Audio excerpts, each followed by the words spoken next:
Hello and welcome to the House Sable Pub. Today is a special video. We're doing an initial impressions video for Digimon Story Time Stranger, the next big game in the Digimon franchise. Now, those who have been around for a while know Initial Impressions is just a series I do when I've played a game entirely on stream up to the point of reviewing, and I just kind of want to talk about it and let everyone know where I'm at and how I feel about what I'm playing. Now the game just dropped on Thursday, just before the weekend, and I have played just over 30 hours of the game. With that in mind, let's talk about the game a bit. Obviously, I'll be playing a lot more of this game after the video releases, as I'm a huge Digimon lover, and spoiler alert, I'm in love with this game. So, you may be wondering, since this is a Digimon Story game, being Digimon Story Time Stranger, does it follow the Digimon Story mechanics? To which I say yes, it is a JRPG style game with overworld roaming. There's been a lot of quality of life adjustments compared to, like, say, Cyber Sleuth, and the type experience of Digimon Story DS and Digimon World Dusk and all that is still gone, much to the applause of the community not needing to farm 10,000 beast experience just to be able to Digivolve. In combat, you have a fairly simple command list that anyone who's played Cyber Sleuth would be quite used to. Attack, guard, skill, change, item, escape, and auto. We already have a quality of life update here, a really nice one, in that items no longer take up a turn to use. Instead, you can use one item and then still attack, guard, or whatever you were planning to have your Digimon do. In combat, you also have a command that is special to Time Stranger. You have cross art skills, which are something your tamer learns. During combat, you'll build up critical points by giving commands, then they let you unleash an ability. Much like items, these don't take up the Digimon's turn, and you can use an item, and also command your Digimon in the same turn. The abilities of these cross art skills range from healing, buffs, debuffs, damage, and combinations of these abilities. My favorite is Break, an AoE skill that debuffs all the stats of the Digimon it hits. And how do you unlock these skills? Well, you level up your tamer. As you complete story elements and side quests, which, please do side quests, they're quite important to the game, you gain anomaly points. Not every side quest gives you anomaly points, mind you, but you will gain them from more than enough. As you spend your anomaly points on skills, which can range from new cross arts, buffs to Digimon with certain personalities, or just general experience buffs, you increase your agent rank. At higher agent ranks, you unlock new Digimon stages, with rank 3 giving you access to champions, and 5 giving you access to ultimates, with I've seen megas being available as of 7, however, since I'm not rank 7, I don't know how widespread that is. Riding Digimon is also a new mechanic, and not every Digimon is available to ride, unfortunately. Some rideable Digimon are obvious that you expect, such as Garurumon. Some others might be a bit of a surprise, like Garurumon, who just carries you on his shoulder. Some Digimon that seem like they would be rideable, such as Seedramon or Airdramon, are unfortunately not. And if any modders figure out how to fix this, I will thank you from the bottom of my heart. I will also parade your mod like a champion. Digivolution is fairly similar to how it's kind of always been. The goal is to raise the stats of your Digimon to get the numbers needed to reach the next stage. You can do this by leveling up your Digimon, loading Digimon into one another, and training them. As long as your Digimon has a bond, whenever you Digivolve or de-Digivolve them, they get bonuses to their stat boosts. But if they don't have any bond, as far as I've noticed, they don't really seem to get anything. Make sure you're raising bonds by interacting with Digimon and feeding them while they're on the Digifarm. Speaking of the Digifarm, it's fairly simple. When you place a Digimon down, it has an area of effect, and within that area it will harvest materials. While it's in the farm, you can also feed it, which raises up its bond, as well as you can also set it to train, which allows it to raise its stats. Now, Random battles have mostly been done away with. Enemies are visible on the map, but each encounter can be 1 to 3 Digimon, and you'll only see one of them roaming the map. By pressing a button, such as you're on an Xbox controller, right trigger, you get a preemptive attack, dealing a bit of damage, possibly beating the enemy without fighting, but otherwise getting an uninterrupted attack. After defeating an enemy, they take quite a bit of time in the overworld to respawn. The respawn counter doesn't go down while you're in a battle, but if you leave the area and go back, they will respawn, like if you change zone. One of the new mechanics added is the new little card game. I think it's a neat little addition, something to do to break up the gameplay loop. You start with a hand of 5 cards pulled from your entire collection, and you play one at a time, causing a small little battle animation between your chosen Digimon and the Digimon your opponent chooses. However, it is a lot of RNG. Higher level Digimon do seem to win more often, but there are times where they'll lose and there's not really much rhyme or reason to it, and I'm not entirely sure what affects it. There are weaknesses and bonuses and such, but they just seem to make the attack stronger and don't always guarantee a win. When you only have 2 cards left in your hand, the game might decide to declare extra card summon, which lets you create another card to play. The card you get from this seems to be fairly random. If you have 2 Digimon of the same level, it usually will give you one of the same, if not higher level, but if you have them of different levels and it allows it, it seems to be of a fairly random level. Now, you play 5 rounds, and depending on how many rounds of the 5 you win, you get to keep a number of cards from either your opponent or your extra cards summon. The Digi line has made a return, so your Digimon, your friends, will be messaging you constantly, and you can also use it to continue training while Digimon's on the farm. Mirai will message you and say, hey, your Digimon's finished training on the farm, do you want to keep it going? And you just hit respond, and she puts them right back to it. The final thing I want to discuss in the gameplay section is the number of Digimon available. This just feels like the best place to put this. Counting the Black Agumon and Black Gabumon lines, there are 475 Digimon currently. This is a fairly solid collection, as there are about 130 more Digimon than Cyber Sleuth, specifically base Cyber Sleuth.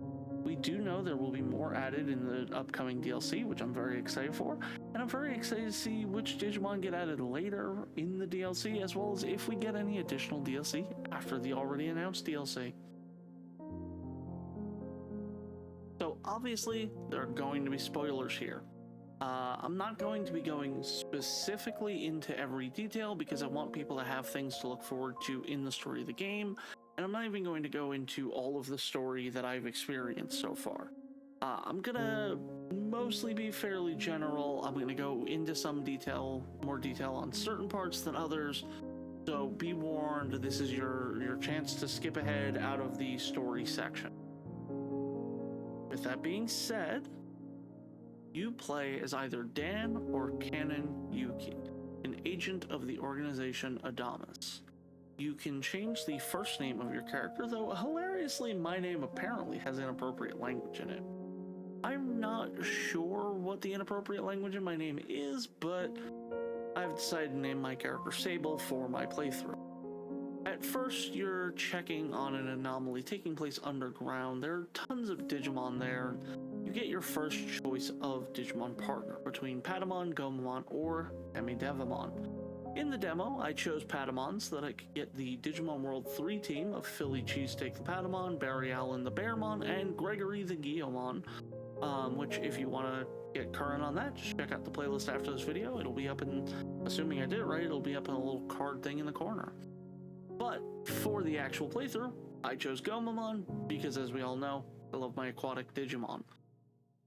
Now, after we've selected it, we travel the underground, and we wind up meeting a girl who needs to be protected. That's literally what they call her. She's acting like she knows us already, and after an encounter with a Metal Greymon virus, which we do get the aid of Omnimon for, we head to the Tokyo Metropolitan Building, avoid a fight with Chaosmon because no thank you, and we see what I've dubbed Evangelionmon, a giant robot thing that wouldn't look out of place in Neon Genesis Evangelion. We don't actually get to fight this giant robot. Instead, the boss of this area is a Kuwagamon. Interestingly, though, as I had mentioned about the agent rank mechanics, the only way you can get a champion up to this point is if you farm the Kurosarimon points enough that you are able to convert it from scanning it.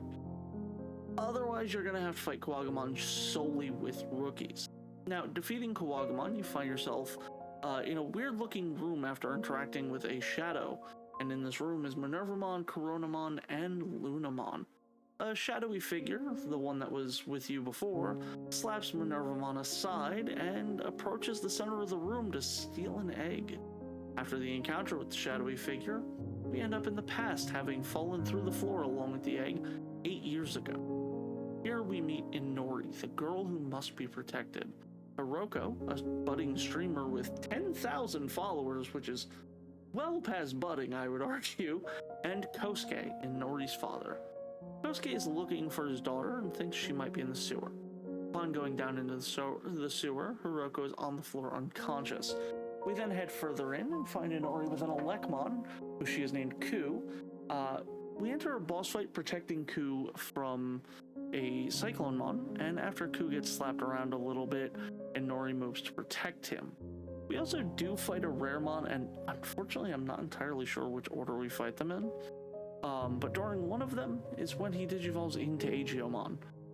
We run around town a bit, get some story, do some side stuff, and then we meet Dr. Simmons, a doctor that works for the Public Safety Division. She has a curiosity about Digimon and has been studying them a little bit. After we do some work for her, we find out that children that Agiomon had been playing tag with have gone missing, and we need to save them. They're in a mysterious dungeon area controlled by Vetamon, trying to harness their childlike energy.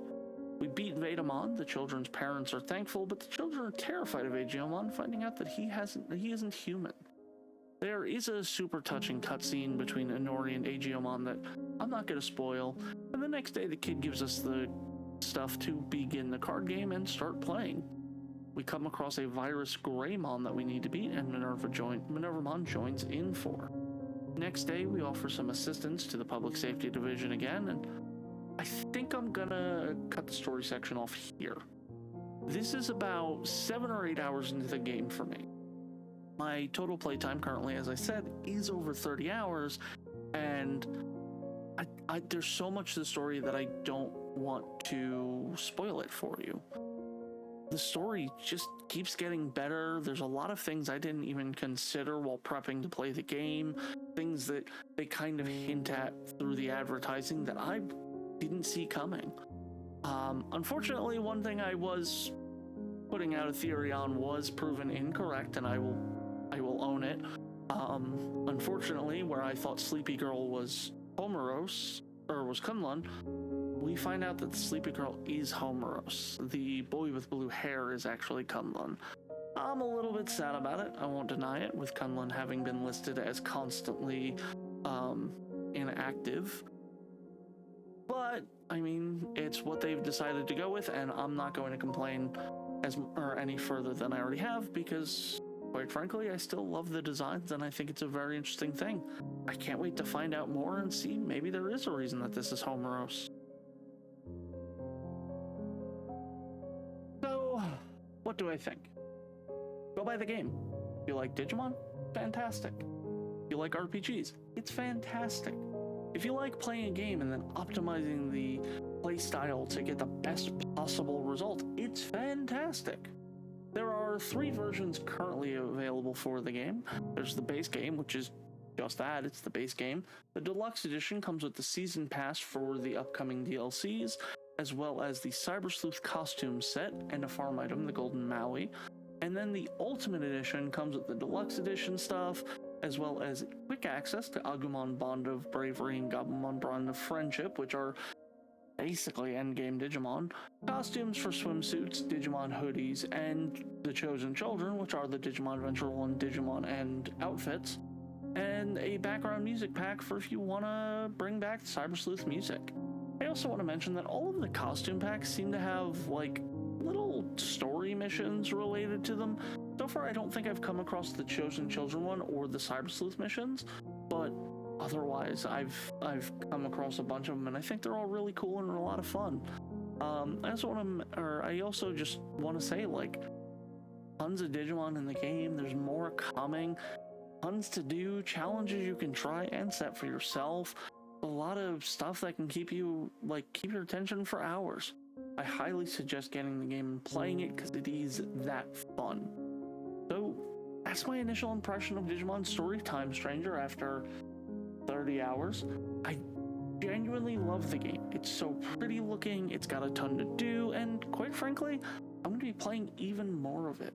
There's a playlist that'll be made available soon enough. I just need to kind of cut up the 24-hour stream and be able to upload that. Once that's done, there will be a playlist available on my channel. You can just go and catch up with everything I've done with Time Stranger. Now, if you're new here, or if you keep coming back and aren't subscribed, why not drop a subscription, especially if you enjoyed the video? Maybe drop a like and let me know how you feel about Time Stranger down in the comments below. If you want to join the House Sable Pub Discord, you can find that in the description down below as well. We constantly talk about just about everything. I'm live all but Monday and Wednesday, and I do a ton of content, both Digimon and non. And honestly, with that, till next time, I hope everyone has a wonderful day. Goodbye.